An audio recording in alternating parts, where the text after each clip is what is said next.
Hablemos de Oppenheimer. Christopher Nolan es un director que, en mi humilde opinión, está muy sobreestimado por parte de los académicos, pero al mismo tiempo está muy, no voy a decir sobrevalorado, pero muy sobreanalizado por parte del público más general. Esto se debe a que Nolan no es realmente un director tan profundo como muchas veces se habla. Esta obra es perfectamente el ejemplo de eso. Oppenheimer es tan profundo como un charco. Si meto los pies y los muevo tantito, voy a encontrar algo, pero tampoco es gran cosa. Y el problema que generalmente Nolan tiene es que sus obras terminan siendo escenas geniales entre pedazos aburridos. Y era el miedo que más tenía con esta obra. 3 horas de duración o una de dos. O hacías la obra más aburrida, pero con escenas increíbles, o hacías una obra que se supera desarrollar bien en tiempo. Y es lo que logra aquí. Pero bueno, ¿de qué trata esta obra? Como bien dice el nombre, aquí nos vamos a centrar en Oppenheimer, este físico teórico que logró crear, junto a todo su equipo que dirigió, la bomba atómica. Y vamos a verlo desde sus inicios en la física teórica y cómo está relacionado con sus demás compañeros, con sus profesores, hasta cómo poco a poco iba subiendo y se iba relacionado con otras personas, muchas de ellas que volverían a su vida y que en algunos casos le traería cosas buenas y en otros casos le terminaría cayendo cosas malas. Y bueno, al tratar de hacer una reconstrucción histórica, uno de los problemas que generalmente tienen estas obras es o uno de dos: se van demasiados a los datos que terminan pareciendo más un documental, o terminas yéndote tanto a la narrativa que terminas descuidando los datos, o cuando tienes que presentar datos, terminas teniendo que sacrificar el ritmo para que así la historia, aunque sea lenta, aunque esté pesada ciertas partes, puedas dar los datos necesarios para que se comprenda. Aquí sorpresivamente no pasa, y creo que es lo que mejor hace Nolan a través del montaje y la edición. La historia está tan bien tratada en la que se nos están dando datos a través de dos líneas de tiempo que se están desarrollando, la que sería el pasado, pero al mismo tiempo el presente, por decirlo así. O sea, el desarrollo lógico secuencial de la historia, como lo vamos a ver y como lo vamos a entender, desde dónde inició hasta dónde terminó.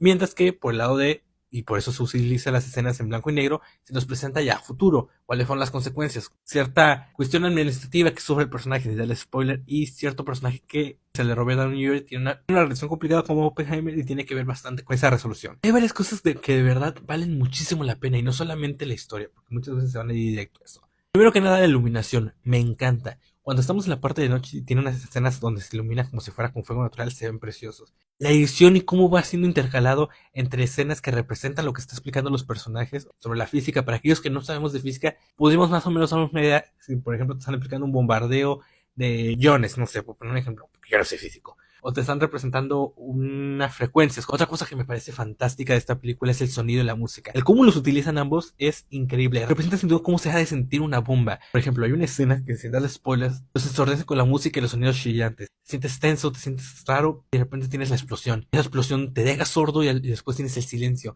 De verdad siento que el sonido y la música en esta película está tan a tal nivel que hasta me arrepiento de no haberlo visto en IMAX. Se nota que es una película que de verdad se disfrutan, sacándole todo el potencial que tiene, tanto visual como cuanto sonido. Otra cosa que me parece bastante buena de la película es los personajes. No son personajes que realmente fantaseamos demasiado en sus conflictos o sus personalidades. Quien más lo vemos hasta cierto punto es Oppenheimer, con todo el tema de sentir esta culpa y este remordimiento en cuanto a entregar un arma que puede ser potencialmente destructiva para el mundo, pero al mismo tiempo tiene esta discusión moral hacia sí mismo de quizás si hacemos esta demostración se van a terminar las guerras, ¿no? Y esa es su intención, que a través de un acto o un pecado, por eso muchas veces donde la película se recarga eso del pecado, se puede lograr un objetivo positivo, ¿no?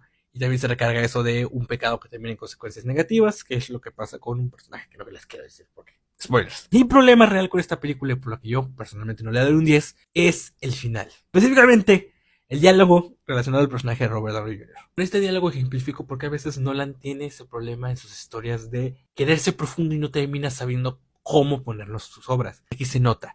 ¿Por qué? Hay varias escenas donde quiere hacer esa sutileza referente al apocalipsis, referente a la muerte, que la sabe integrar bastante bien en sus historias. No son sutiles, pero funcionan. Por ejemplo, cuando vemos el llano completamente desértico y de repente llegan 4 caballos que vienen de jinetes y un caballo blanco que es, no, pues los jinetes del apocalipsis. Lo integraste bien en tu historia y queda bastante bien.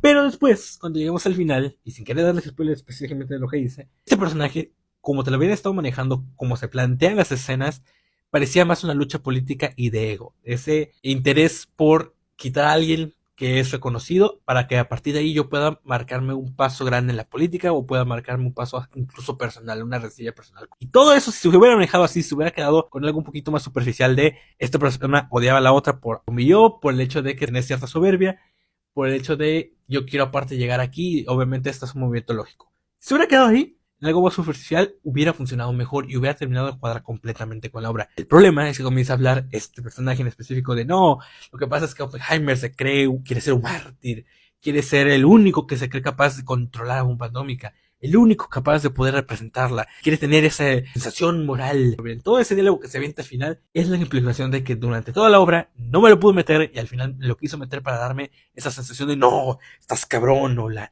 otro nivel de pensamiento, cuando realmente termina siendo contraproducente con la misma obra. La resolución quedaba perfecta como estaba. Se sentía natural, se sentía lógico como lo había estado manejando durante la película. En ningún momento se nota ese choque de ideales, ¿no? El resentimiento de este personaje, del Robert Downey Jr., era que Oppenheimer lo estaba alejando, lo estaba separando, como que lo aislaba, como que le dejaba esa sensación de no poder tener el control sobre la situación. Y creo que ese es el único problema real que tiene la película, porque como digo, todo el tema de sonido, todo el tema de la música está genial, la iluminación está fantástica, el montaje me encanta, todo el tema de la producción, la reconstrucción histórica, el tema del ritmo, de verdad me sorprende que las 3 horas nunca se sientan. De hecho, yo sentí que ya habían pasado 2 horas y media porque me estaba comenzando a doler el culo, si no fuera por eso ni cuenta me daba. Es una película genuinamente se disfruta, que te dejas llevar, que hace una reconstrucción histórica en la que te centras tanto en los personajes, pero que al mismo tiempo nunca se hace pesado cuando te comienza a dar datos, cuando te comienza a dar información de la época, cuando comienza a decirte nombres de personajes, nombres de lugares, nombres de sucesos. Tú nada más dices, déjame ir, déjame disfrutar y lo terminas disfrutando.